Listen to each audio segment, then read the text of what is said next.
कि तमाम लोगों को दोस्ती मोहब्बत प्यार के साथ रहना चाहिए। कि मौलाना आज़ाद एक जंग आज़ादी के सिपाही भी थे।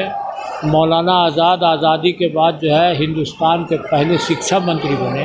अब बड़े बड़े इंस्टीट्यूशन कायम किए गए थे इस मुल्क में, जिसका फ़ायदा आज नज़र आ रहा है। हर साल माही के तरफ से मौलाना आज़ाद के यौम पैदाइश के मौके पे एजुकेशन मेला हम लोग करते हैं, जहां बच्चों का जो है आपका पेंटिंग कंपटीशन होता है और एक बहुत ही बेहतर ढंग से जो है आपका साइंस एंड कल्चर का जो है माने एक एग्जीबिशन लगाया जाता है। जगह जगह पे जो है मेडिकल कैंप लगाया गया, मुफ्त में इलाज किया गया, मुफ्त में दवाएं दी गई, ताकि जो है जो महामारी के शक्ल में जो बीमारियां फैल रही थी उसको जो है रोका जा सके किसी हद तक के।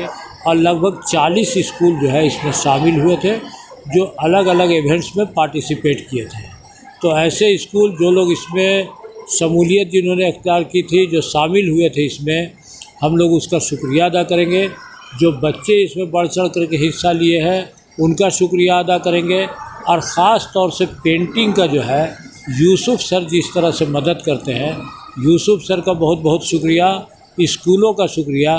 और जो लोग हैं माही के जुड़े हुए मेम्बरान, जिन्होंने रात दिन मेहनत की है और तमाम लोगों की मेहनत उसमें जो है शामिल था, इन तमाम लोगों के लिए जो है हम लोग बहुत शुक्रिया अदा करते हैं।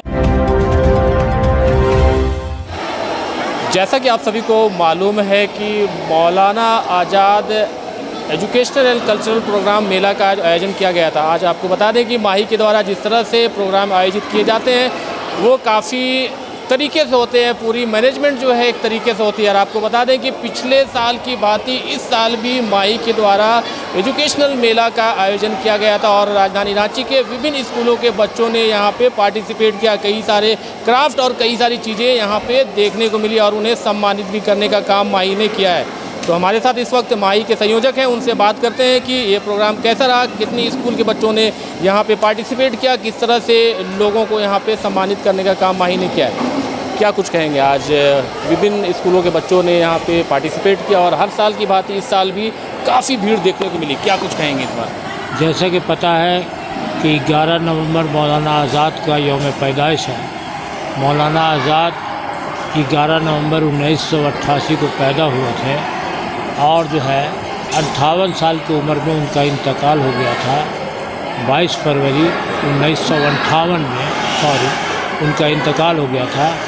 65 साल पहले जो है उनका इंतकाल हुआ था, लेकिन आज भी मौलाना आज़ाद के विचार, उनकी सोच ज़िंदा है और ये रेलेवेंट है, इसलिए कि अभी जिस दौर से हम गुज़र रहे हैं ये ग्लोबल विलेज हो गया है। पूरा दुनिया सिमट गया है और एक जगह पे विभिन्न संस्कृति, विभिन्न धर्म के लोग और विभिन्न बिलीफ के लोग जो है एक साथ रह रहे हैं।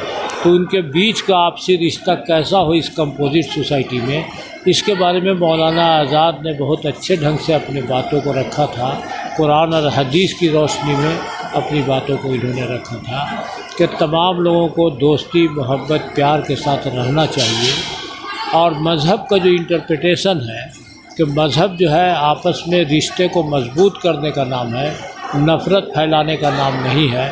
और दुनिया में जिस तरह से नफ़रत पैदा किया जा रहा है, मज़हब का इस्तेमाल अपने मफाद के लिए, सियासी फ़ायदे के लिए किया जा रहा है, इसके मौलाना आज़ाद सख्त खिलाफ थे।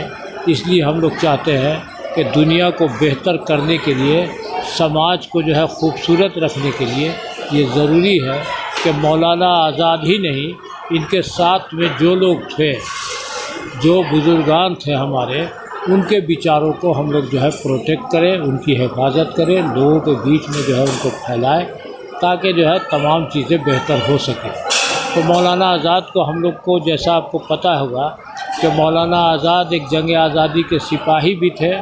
मौलाना आज़ाद आज़ादी के बाद जो है हिंदुस्तान के पहले शिक्षा मंत्री बने और मॉडर्न एजुकेशन का एक विज़न जो था, एक सपना जो उन्होंने देखा था, अब बड़े बड़े इंस्टीट्यूशन कायम किए गए थे इस मुल्क में, जिसका फ़ायदा आज नज़र आ रहा है। ये तमाम चीज़ें मौलाना आज़ाद की देन थी। मौलाना आज़ाद रांची में भी रहे हैं और 16 से लेकर के लगभग 19 तक के जो है मौलाना आज़ाद यहाँ रहे हैं उनके असरात भी यहाँ नज़र आते हैं। तो तमाम चीज़ों को समेटते हुए हम लोग हर साल माही के तरफ से मौलाना आज़ाद के यौम पैदाइश के मौके पे एजुकेशन मेला हम लोग करते हैं, जहाँ बच्चों का जो है आपका पेंटिंग कंपटीशन होता है और एक बहुत ही बेहतर ढंग से जो है आपका साइंस एंड कल्चर का जो है माने एक एग्जीबिशन लगाया जाता है और कल्चरल प्रोग्राम किए जाते हैं। ये तमाम प्रोग्राम माही के तरफ से जो है हर साल किया जाता है। मकसद ये होता है कि लोगों को मौलाना आज़ाद के विचारों से अवगत करवाया जाए, उनके ज़िंदगी के बारे में बताया जाए और तालीम को फ़रोग़ देने की कोशिश की जाए। ख़ास तौर से ऐसे लोग जो दबे कुचले लोग हैं, ज़हीन है और जो है बासलाहियत है, लेकिन माली परेशानी की वजह से तालीम हासिल नहीं कर सक रहे हैं, ऐसे लोगों को मदद की जाए। माही जो है अपने जो है कोशिशों में जो है लगी हुई है। एक तरफ तालीम पे काम हो रहा है, दूसरा तरफ जो है माने हम लोग का सेहत पे काम किया जा रहा है। अभी जो मामला हुआ था, तरह तरह की बीमारियां जो हुई थी, तो इस बीमारी के मौके पे जो है लोगों को मदद के लिए जगह पे जो है मेडिकल कैंप लगाया गया, मुफ्त में इलाज किया गया, मुफ्त में दवाएं दी गई, ताकि जो है जो महामारी के शक्ल में जो बीमारियां फैल रही थी उसको जो है रोका जा सके किसी हद तक के। तो ये कोशिश माही के तरफ से हो रहा है कि बेहतर ढंग से काम हो, एक बेहतर समाज बने, एक खूबसूरत समाज बने और मुल्क में के तरक्की में हमारा योगदान हो, ये हमारी कोशिश है। अगर हम पार्टिसिपेशन की बात करें तो कितनी स्कूल के बच्चे यहाँ पे सम्मिलित हुए? राजधानी रांची के ही थे कि बाहर के भी थे? और कितने यहाँ पे स्टूडेंट, कितने स्टूडेंट्स आए थे यहाँ पे ये सारी चीज़? इस प्रोग्राम में चूँकि जो है इससे पहले धनतेरस पड़ गया था और 12 तारीख को दिवाली है, तो हम लोग जो है सिर्फ रांची के स्कूलों से पार्टिसिपेट करवाए थे और लगभग 40 स्कूल जो है इसमें शामिल हुए थे, जो अलग अलग इवेंट्स में पार्टिसिपेट किए थे। तो ऐसे स्कूल जो लोग इसमें शमूलियत जिन्होंने अख्तियार की थी, जो शामिल हुए थे इसमें, हम लोग उसका शुक्रिया अदा करेंगे। जो बच्चे इसमें बढ़ चढ़ करके हिस्सा लिए हैं उनका शुक्रिया अदा करेंगे। और ख़ास तौर से पेंटिंग का जो है यूसुफ सर जिस तरह से मदद करते हैं, यूसुफ सर का बहुत बहुत शुक्रिया, स्कूलों का शुक्रिया, और जो लोग हैं माही के जुड़े हुए मेम्बरान जिन्होंने रात दिन मेहनत की है और तमाम लोगों की मेहनत उसमें जो है शामिल था। इन तमाम लोगों के लिए जो है हम लोग बहुत शुक्रिया अदा करते हैं। बच्चों की प्रतिभा की अगर हम बात करें तो बच्चों ने कई सारे क्राफ्ट बनाए थे, कई सारी चीज़ों को प्रेजेंट करने की कोशिश की थी और कहीं ना कहीं कई सारी चीज़ें चर्चा का विषय बनी हुई हैं। जैसे कि हिंदपीढ़ी में एक घटना हुई थी फलक नाम के एक बच्ची की, उसको लेके कुछ लोगों ने बताया कि कैसे जानवर या बच्चे बह जाते हैं तो कैसे उन्हें प्रोटेक्ट किया जाता है। सुप्रिया भट्टाचार्य जी ने बहुत तारीफ़ की, बोले सरकार तक भी लेके जाने का काम करेंगे। इसमें क्या कहें? हाँ देखिए, ये तमाम चीज़ें जो थी, एक तो हुआ कि पेंटिंग जो था तो जो सोशल इश्यूज़ है उसको भी हाईलाइट किया गया, ये बड़ी अच्छी बात थी। दूसरा चीज़ ये है कि जो आपका जो इस तरह से सोशल कल्चरल एंड जो है साइंटिफिक सवालों पर जो है जो यहाँ पे एग्जीबिशन जो लगाए गए थे, उसमें जो डे टू डे जो मसाइल आ रहे हैं उनको भी इन बच्चों ने लिया था। अभी हम लोग ये सोच रहे हैं कि ये पेंटिंग ये एग्जीबिशन जो है आपका जो साइंस का और कल्चर का जो होता था, तो ये खलील भाई जो हमारे जो थे, ये उनका आइडिया था। ये प्रोग्राम पहला प्रोग्राम, बड़ा प्रोग्राम हम लोग जो है बगैर खलील भाई के कर रहे हैं। और खलील अहमद साहब जो है हमारे दरमियान चूँकि नहीं रहे, जैसा आपको पता है, लेकिन उनका जो विज़न था वो हम लोगों के साथ में है। और हमारे लोग जो है हमारे, वो उनके कमी को महसूस किए। जिस तरह से उनका डिटेलिंग होता था, एक एक प्रोग्राम की तैयारी करवाते थे और क्या प्रोग्राम होगा नहीं होगा, ये उनकी कोशिश होती थी। तो इस बार हम लोग परेशानी महसूस कर रहे थे कि बगैर उनके जो है प्रोग्राम करना कैसे संभव होगा। परेशानी तो हुई माने, और उनकी कमी भी हम लोग महसूस किए, लेकिन जो है प्रोग्राम को जो है ये किया गया, लोगों ने प्रोग्राम किया, उनके यादों को साथ में रख करके और उनका जो इंस्पायरेशन था और जो वो जिस तरह से करवाते थे उनको ध्यान में रखते हुए, तो ये तमाम चीज़ें हुई हैं और इंशाअल्लाह हम लोग जो है काम को आगे बढ़ाएंगे। अगर हम कहें कि जिस तरह से 40 स्कूल आप बता रहे हैं कि पार्टिसिपेट यहाँ पे किया और कई सारे बच्चे पार्टिसिपेट नहीं भी कर पाए, और क्या कहेंगे वैसे लोगों को जो प्रतिभा तो रखते हैं, क्योंकि प्रतिभा काफ़ी देखी गई, लेकिन कहीं ना कहीं उन्हें प्लेटफॉर्म नहीं मिल पाता है, क्या कहेंगे वैसे लोगों को? नहीं, हम लोग दो चीज़ कर रहे हैं माही की तरफ से। जो एजुकेशनल प्रोग्राम हम लोग का चल रहा है, तो उसमें एक चीज़ तो ये है कि जो ड्रॉप आउट बच्चे हैं, ख़ास तौर से जो गरीब मोहल्ले हैं, जो स्लम एरिया है, वहाँ के बच्चे जो ड्रॉप आउट है, स्कूल नहीं जा सक रहे हैं, तो हम एक ड्राइव चला रहे हैं कि ऐसे बच्चों को स्कूल भेजा जाए। और अगर सरकारी स्कूल में भेजते हैं, जहाँ पे अगर कुछ परेशानी हो रही है, तो उनके कोचिंग का भी इंतज़ाम कर रहे हैं। एक ये कोशिश हो रही है हम लोग की तरफ से बच्चों को अडॉप्ट करके। और दूसरी चीज़ हम लोग कर रहे हैं कि जो बासलाहियत बच्चे हैं लेकिन गरीब हैं, तो उनको हम लोग अडॉप्ट कर रहे हैं। 9th और 10th के बच्चों को, उसमें हम लोग टैलेंट सर्च किए, बच्चों को तलाश किया गया, उनको निकाला गया और उनको जो है उन कोचिंग दी जा रही है, कोचिंग का इंतज़ाम किया गया उनके लिए। लेकिन कोचिंग के अलावा और भी परेशानी हो जा रही है। जैसे जिन बच्चों को हम कोचिंग दे रहे हैं, स्कूल में उनका नाम कट जा रहा है, तो उसमें फ़ीस का उनका इंतज़ाम करना ये किया जाता है।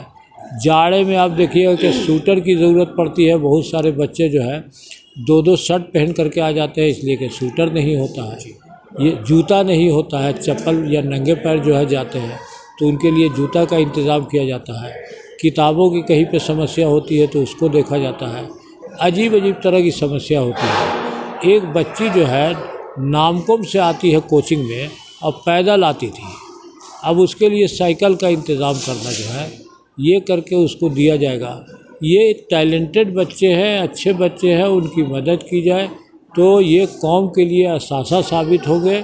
आने वाले दिनों में जो है बहुत बेहतर करेंगे और ये समाज को भी अपना जो है पॉजिटिव योगदान देंगे।